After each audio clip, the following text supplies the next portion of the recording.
శ్రీపురం మాది.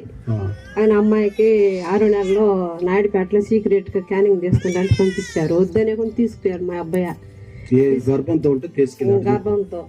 ఏం బిడ్డ అని తెలుసుకోలేను. ఆమె ఏమంటే పాప అని చెప్పింది. ఇంటికి వచ్చి మా ఆయన ఏమంటే నాకు తెలియకుండా నేను గొడ్డలు ఎత్తుకొని వస్తాను ఆడే ఉండండి అని చెప్పాడు. కానీ నేను వీళ్ళు కొనుక్కున్నా చెప్పుకుంటే నేను ఇనేసే కాళ్ళకి ఆవాహన చేసి తొప్పుకొని నేను నాకు దేవుడు ఇస్తాడు, గొప్ప దేవుడు. ఆడపిల్ల అయితే చంపేసేది, మగబిడ్డని అయితే సాక్కునేదా, అపాహం చేస్తే ఒప్పుకోనని చెప్పినా నేను.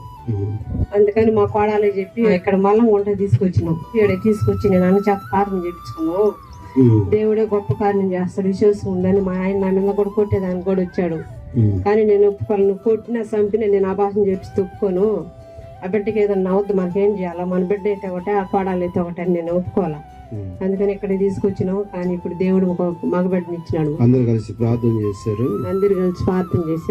మళ్ళీ ఇప్పుడు నార్మల్ డెలివరీ అయింది. మామూలు కానిపై దేవుడు కృప ద్వారా మగపిల్లాడిని ఇచ్చాడు. మగపిల్లాడు ఇచ్చాడు. చప్పట్లు కొడుతూ దేవుని ద్వారా స్వస్థత పొందాలనుకుంటున్నారా? అయితే మా అడ్రస్ యేసుక్రీస్తు దివ్యశాంతి స్వస్థత ప్రార్థన తోట, బ్రదర్ ఆర్ సతీష్ పాల్ గారు, చిన్నగనుమల గ్రామం, పింగరాయకొండ మండలం, ప్రకాశం జిల్లా.